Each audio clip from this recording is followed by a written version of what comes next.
السلام عليكم ورحمة الله وبركاته. ازيكم؟ عاملين ايه؟ اخباركم ايه؟ بتعملوا ايه؟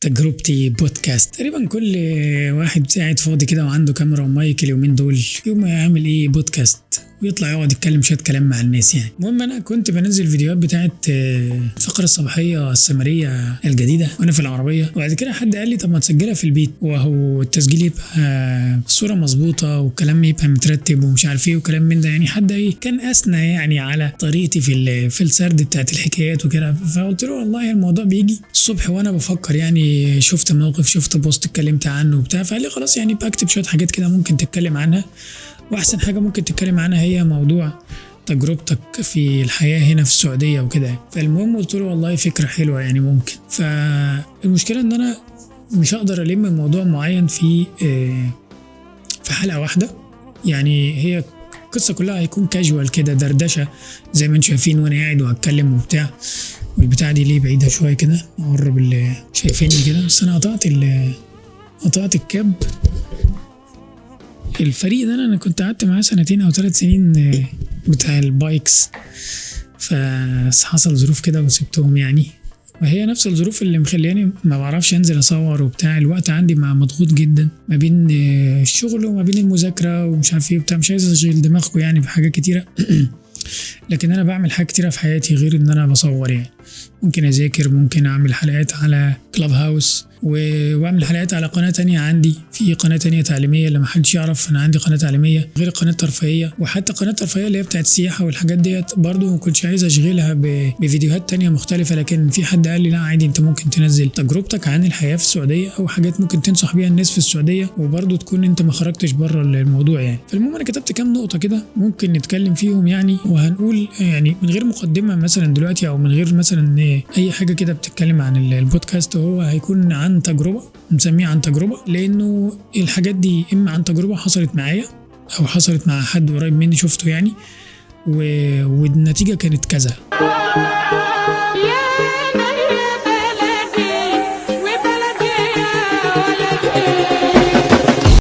ممكن نبدأ بقى أقرب موقف اتحكى لي النهاردة. واحد صاحبي للأسف عربيته اتفتحت واتسرقت، ما اتسرقتش، ما اتاخدتش يعني. فالمهم هو فتح العربية، الشخص يعني أو كانوا شخصين، هو شافهم في الكاميرات بتاعة المراقبة بتاعة البيت، وفتحوا العربية وفضلوا يعني يقلبوا في التابلو والجيوب بتاعة البيبان وشنطة العربية ومش عارف ايه وهكذا يعني.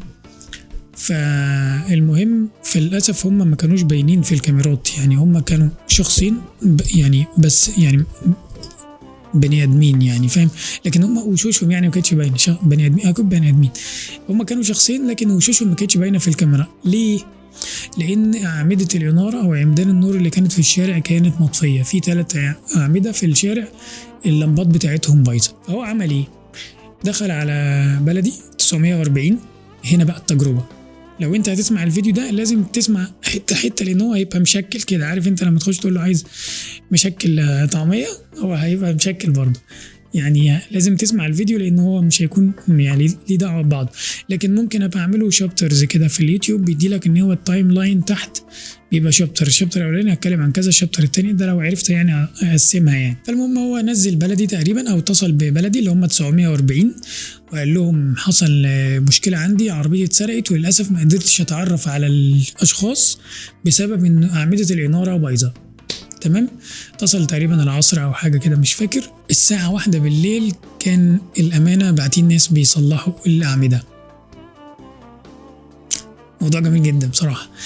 طبعا الموضوع ده في اي حاجه انت ممكن تتخيلها. انا في مره برضو عن تجربه، كنت رايح يعني مشوار على طريق الملك فهد، وقدام الجوازات كده مثلا او قبل الجوازات بحته بسيطه يعني، في ماسوره ميه بتاعه السقايه بتاعه الزرع اللي في النص، الجزيره اللي ما بين الطريقين اللي رايح واللي راجع، ضربت. فكانت عامله نافوره كده كبيره. فالمهم وانا سايق ومركب السماعه، انا دايما مركب السماعه عشان ما امسكش موبايلي عشان المخالفات. ودي عن تجربه كتير. مش لازم التجربه اكون انا اللي وقعت فيها، لكن هي القصه ان انت خد بالك من ايه، يعني من تجارب الناس. يعني كفايه ان انت تقعد تسكرول كده على الفيس وتقرا يا جماعه حصل معايا كذا كذا فخدوا بالكم. ده في حد ذاته هو يعني المفروض يكون عبره ليك. انا مش فاكر الكلمه اللي هو بتاعت يعني ايه، يعني اسعد الناس اللي هو ايه، يعني خد باله من اللي حواليه. مش فاكر اللغه العربيه، بكتبوها لي في التعليق. فالمهم انه لازم تعتبر من الناس اللي حواليك، مش شرط، مش لازم انت اللي تقع في المشكله عشان تحصل لك. طبعا احنا البودكاست هيكون كاجوال، فانا هقعد احكي كده، مش هقعد يعني عشان الناس تقعدش تقول لي انت طولت وبتاع. انت جاي تشرب شاي معايا وتقعد تسمعني لو انت فاضي، ما لو انت مش فاضي ما البودكاست دوت مش هينفعك. يعني البودكاست كده كده معروف ان هو تتكلم براحتك. ناخد شربة شاي بقى، شفطة شاي. المهم، فهنرجع للفكره ان انا قمت وانا ماشي اتصلت ب 940 برضو. السلام عليكم، في ماسوره ميه بتاعه السقايه اتفتحت او اتكسرت وعامله نافوره في الطريق. فسالتني فين بالظبط، قلت لها قبل الجوازات مثلا ب1 كيلو بنص كيلو تقريبا يعني. شكرا ليكم وبتاع وتمام 100 100. مشوار ده انا تقريبا كنت رايح الساعه 7 ومثلا بعد مثلا ساعه قالت لي تم التعامل مع بلاغك، شكرا ليك مش عارف ايه وهكذا. وانا راجع الساعه تقريبا كانت 9:30 او 10، ما كانش في حاجه، كانت الميه دي ما اختفت مش موجوده. عن تجربه، لو انت لقيت مشكله انت بتعرفش تحلها بس هي مرتبطه بالشارع، اي حاجه في الشارع، في الاسفلت، مطب، ميه، اناره، اي حاجه، اتصل، انت مش تخسر. ولو انت يعني ايه ما تعرفش ايه هي الحاجات اللي هم بيقدموها في بلدي، فانت ممكن تقول تنزل التطبيق، والتطبيق هيوري لك كميه حاجات كبيره جدا تقدر يعني تشوفها ايه ممكن تخدمك فيها. يعني زي اشهر الحاجات اللي هي موجوده في الشارع، وان هو واحد يحط لك قمع او يحط لك حجر او يحط لك عمود قدام باب بيتهم، فانت تعمل ايه؟ تقول لك انا هبنشر عربيته او هرمي له العمود ده مش عارف ايه، ولا تعمل اي حاجه، مالكش دعوه. صور العمود دوت وصور اللوكيشن بتاع المكان وابعت لبلدي، وبلدي هيجوا يشيلوا البتاع دوت، ومش بعيد يخالفوا كمان الشخص. لو هو بقى ايه يعني، في مره كان هنا جنب البيت عندي هنا كده ما شاء الله بقت عباره عن ايه يعني سجن للعربيات، سلسله جنازير ملهاش اخر، ما تعرفش اتفقوا مع بعض ولا ايه. مثلا بتاع 20 عربيه مثلا فاضي، مكان 20 عربيه فاضي، وجنازير جنازير جنازير، سلاسل احنا بنقول عليها جنزير، سلاسل كده، وعمدان حديد وبتاع، وصباط مسلح ولا صباط اسمنت وبتاع. ده كان اتفاق، يعني مستحيل يكون واحد شخص لوحده اللي عمل الموضوع ده. نبص على المايك عشان اتاكد ان هو بس بيسجل على المايك ده على فكره. فكان اتفاق. فقمنا عاملين ايه، لو سلام عليكم اتصلت بالامانه، والله عندنا مثلا 20 مكان فاضي في الشارع ومش عارفين نركن بسبب الناس. الامانه جت العربيه ومعاها بلدوزر دوت او البتاع اسمه ايه، البوب كات تقريبا، اسمه بوب كات على فكره، وقاموا تك تك تك شايلين كل البتاع ده، واي عربيه شافوها جوه عمودين مدينها مخالفه. فالمهم انت ايه، عن تجربه جرب الموضوع دوت. يمكن الحلقه النهارده ايه، احنا وصلنا لقد ايه 8 دقايق، خلاص خلينا جوه الجزء بتاع بلدي والمرور. والحلقات الجايه ممكن يعني لو عرفت ان انا امسك موضوع كامل زي كده بالصدفه، احنا مسكنا موضوع كامل.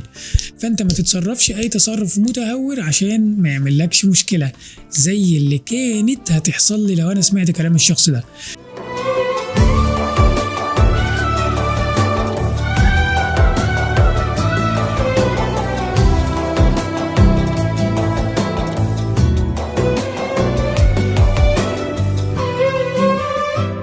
نزلت رايح شغلي، فكنت راكن في مكان ضيق وسايب قدامي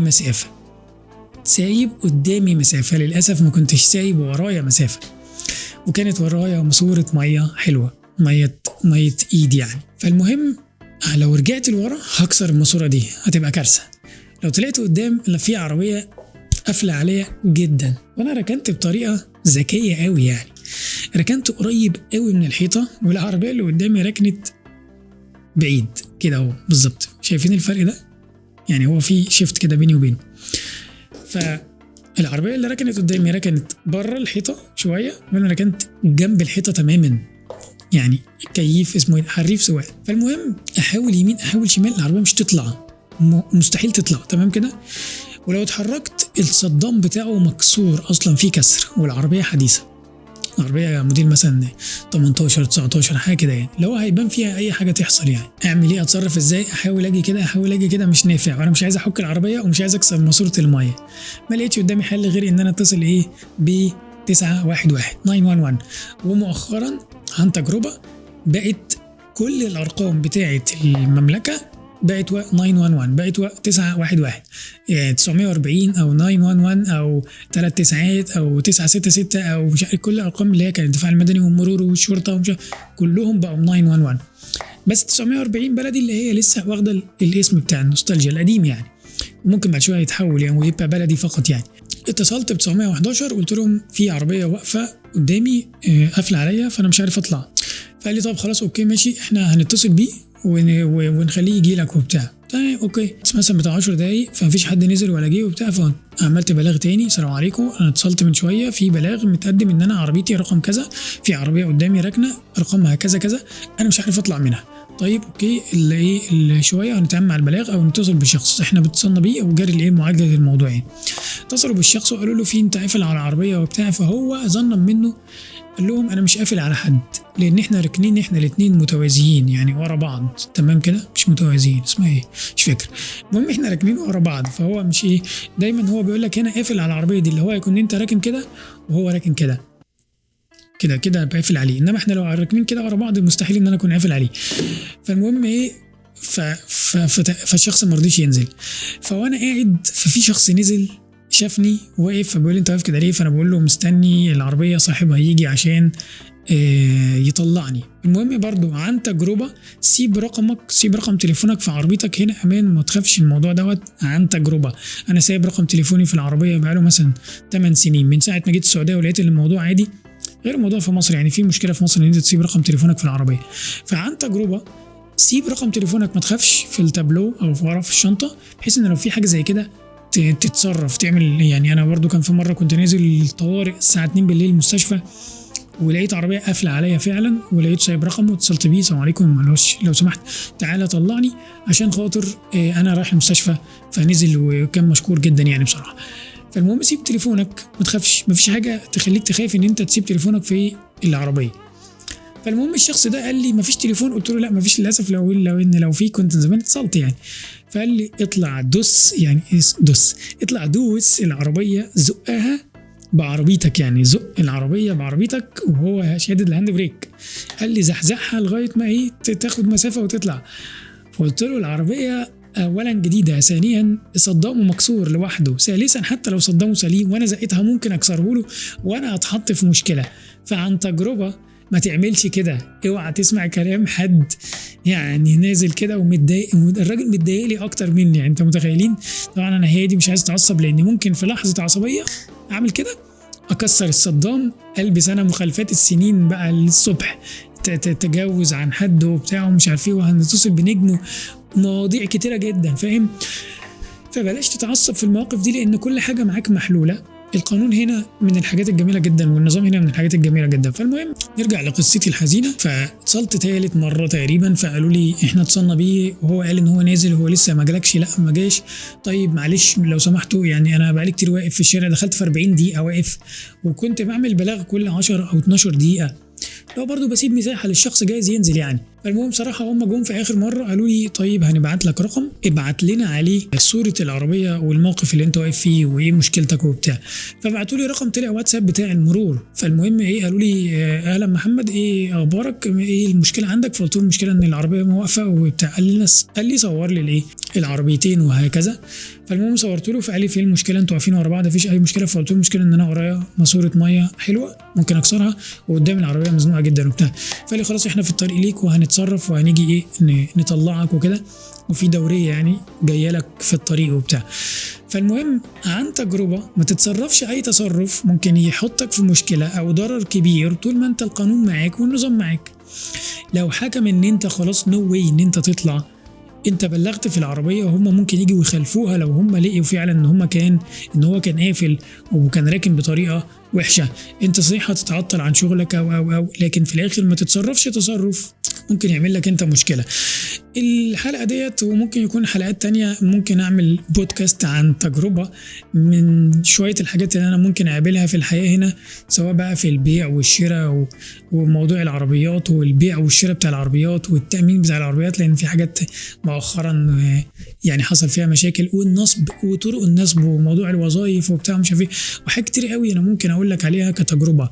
فلو انتوا حابين الموضوع دوت والسلسله دي، لاني هتبقى اسهل بالنسبه لي ان انا اصور وانا قاعد في البيت، قولوا لي في التعليقات. ولو كده ممكن نعمل اصلا كل يومين 3 حلقه يعني عن مواضيع ان شاء الله تفيدك.